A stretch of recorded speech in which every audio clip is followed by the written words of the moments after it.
Hey yo, welcome back to the Dugout and Beyond. So we're 1 week down of Slamball having returned, and hey, it was even more than I thought.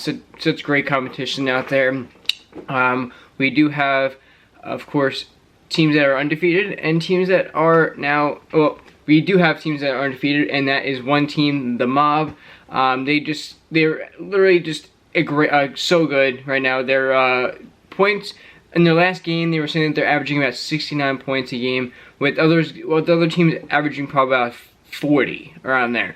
But yeah, so we have it off to a very fast start for the Mob. Then we have the Buzzsaw at 3-1, Wrath at 3-1, the Ozone and Slashers 1-2, Rumble and Rumble Griffins and the Lava are all still without a win. It's actually kind of funny when I was looking at the standings here, which.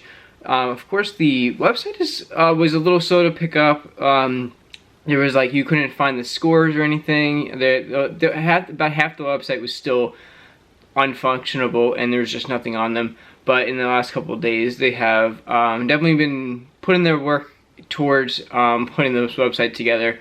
If you were watching at all, you were hearing everything about the Twitter, the people at Twitter going off, the people that run the Slamball Twitter were like, hey, don't ask us any questions, we just run Twitter. It was actually pretty funny. They were going back and forth with everyone. They were having a lot of fun. People were having fun with them. They were sharing a lot of moments. It was definitely a good first weekend to the return of Slamball after 15 years. But we did have, of course, the first game was the Mob and Rumble, the two oldest returning teams from, of course, when it was on back in the day. And yeah, this was a huge, basically a renewal of the rivalry of this, and of course to have these two teams play each other in the first game was needed. So the Mob did end up winning that. They won the first game 73-36, which I'm pretty sure actually they kind of won the last game that they played. Actually, no, it was 20 points less, but still they won by 20 points instead of 40. Yeah, a lot of exciting stuff. So we have of course, the first two. I'm going to kind of assume that they're going to kind of give them out probably every week, because we do have Friday, Saturday, and Sunday that they play games.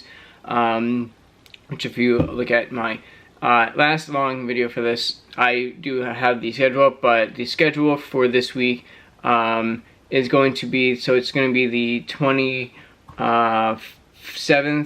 The teams are not announced yet, as if you look on the website, slamballleague.com. They just have the times. They have about half the times here and there, ESPN2, but no teams matchups are announced yet. Can definitely keep you up to date on that one. But hey, it's been such a great week, first week, and we do have our offensive and defensive players of the first inaugural week. We have here Ty McGee of the Wrath, went off for 43 points. And not only that, he was blocking everywhere. He was blocking, hitting, doing all that what a teammate should do. But he was everywhere. He was coming up, crazy dunks. Of course, a lot of these players are actually basically having their entire body almost over the rim, which with an Olympic branded trampoline, you have that. All of that balance is going up. You're coming in really fast. You're hitting it right, and you're just skyrocketing. But you have Ty McGee coming out and getting 43 points. He actually says here that he broke the record held by Stanley Shakes Fletcher, who held previously 42. But Fletcher right now is currently the Slashers head coach, who is now a team now. One of the new teams. So that's actually pretty awesome to actually beat a record of a guy who is actually coaching in the league now. Which, if you're aware, this was on in the early 2000s, I think right around 2010, I think it ended. Because I remember watching videos and wondering if this was still on. It was not on, and that was about 20 2013-ish, around there, 2012, 2013. So this has already been, they'd already been off for a couple years. But and we also have Gage Smith for my team. I did claim the mob in the last video. Gage Smith, the stopper, all time, such a great performance. So the stopper is the guy who is basically the guy who stands basically behind the their own net, like as like kind of the opposite of a cherry picker. He's there. He just basically waits there and waits for someone to come in, and he goes up and he can block them at the rim. So absolutely dominating performance, and that was in the second to last game where the mob beat the Slashers 62-23. It was insane. He just went off, and I was, of course, very proud to be a mob fan, and of course picked them to hopefully win this entire thing. And right now it's looking pretty good, especially since at a 4-0 record right now. But yeah, if you know this movie, the Coach Carter, it's a old movie back in the I actually don't know when it came out, but Coach Carter, the coach in the movie, is actually the coach for the Rumble currently. Pretty cool to see him actually.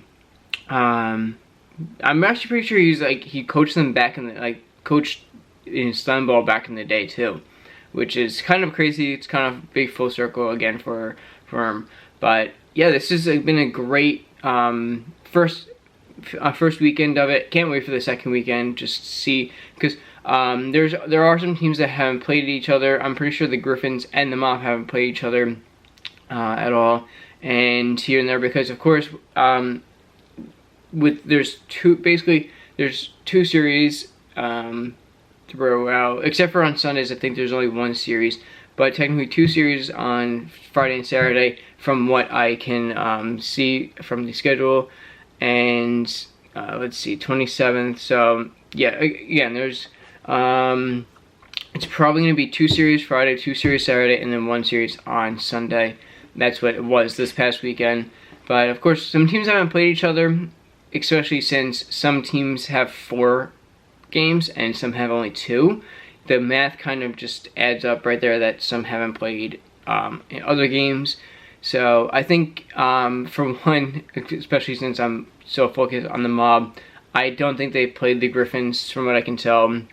Again, they're definitely still trying to get the website up and going for a lot of these links. There's some here that still don't have any content on them, but yeah, in the end, there's been a lot of high flying, a lot of big hits, and of course a lot of kind of basically legal hits, where a lot of them are where the player is going off there, launching off and landing in the first tramp, and you can't hit once they take off on that ground.